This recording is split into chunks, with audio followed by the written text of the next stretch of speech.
నాది ప్రేమే కదరా. ఇది నీకు ఎందుకు అర్థం కాదురా? మెరుపు కలలు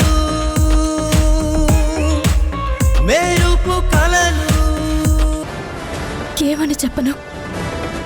ఇప్పుడు నేను ఈ పెళ్లి చేసుకోకపోతే ఒక అమాయకుడు అన్యాయంగా చనిపోతాడని చెప్పనా? అతడికి ఏమైనా అయితే సౌందర్య అక్క ఇంకెప్పటికీ మిస్ ఇండియా అవ్వకుండా తన జీవితం నాశనం అవుతుందని చెప్పనా?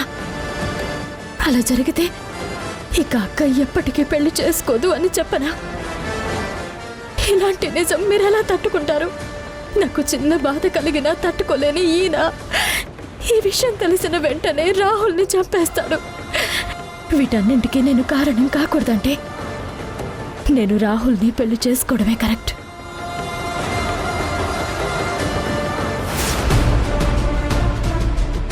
నన్ను క్షమించమ్మా, నువ్వన్నది నిజం. నేను ఏ రోజు నీ మాట కాదనలేదు. కానీ ఈ విషయంలో నీ మేనకోడలకు అన్యాయం జరగకూడదు. ఆ ప్రణయ్ గాడి దగ్గర తనకి సంబంధించిన ఎలాంటి ఫోటోలు ఉన్నాయో తెలీదు. తన గౌరవం, పరువు, మర్యాద నలుగురిలో అల్లరిపాలు అవ్వకూడదని నేను ఈ పని చేస్తున్నాను. ఈ విషయం మీకు తెలిస్తే మీరు తట్టుకోలేరు. భాను అత్తయ్య ప్రణయ్ గాడిని నిలువున నరికేసి జైలుకు వెళ్తుంది. నాన్నని పోగొట్టుకున్న వాళ్లకు అమ్మని కూడా దూరం చేయలేనమ్మా.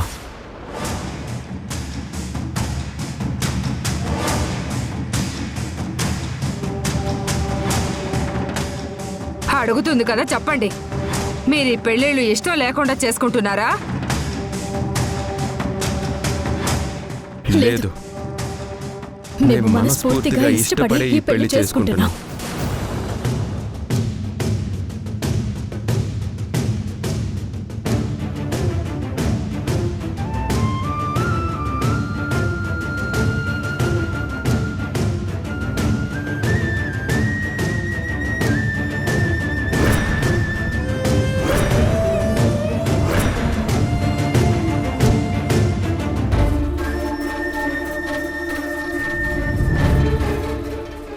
విన్నారా?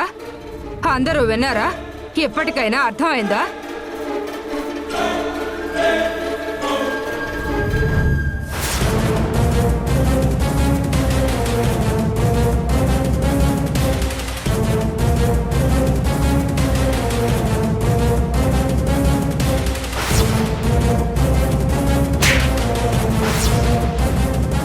ఈ పెళ్లి నెట్టి పరిస్థితుల్లోనూ ఆపాలి, ఆపి తీరాలి.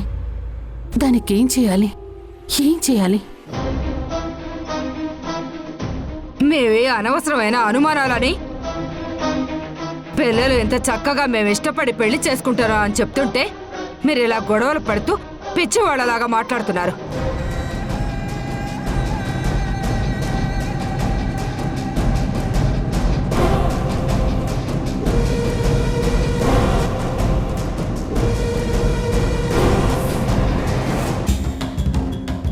సరే సరే, పదండి, రండి. అమ్మయ్యా, ఇక ఈ పెళ్లిళ్ళని ఎవ్వరూ ఆపలేరు.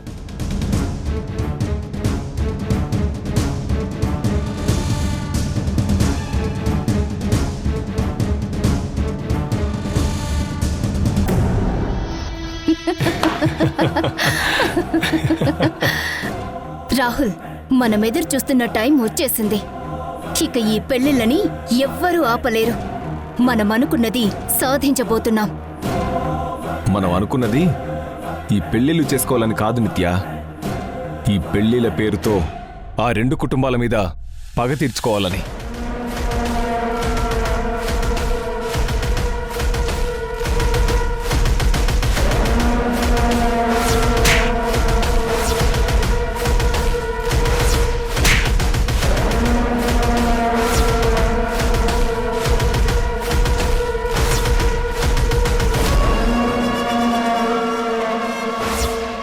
నేను సౌందర్యాన్ని ఇష్టపడ్డానన్న కోపంతో, అందంగా ఉంటాననే అహంకారంతో నన్ను అందరి ముందు కొట్టిన దగ్గర నుంచి ఈ పరిస్థితులకు భయపడి మా నాన్న దేశం వదిలి పారిపోయే వరకు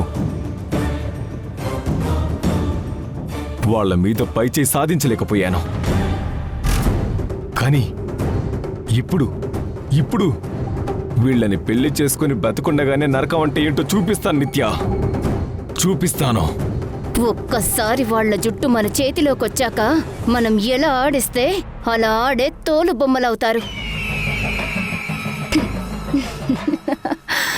డోంట్ వరీ రాహుల్.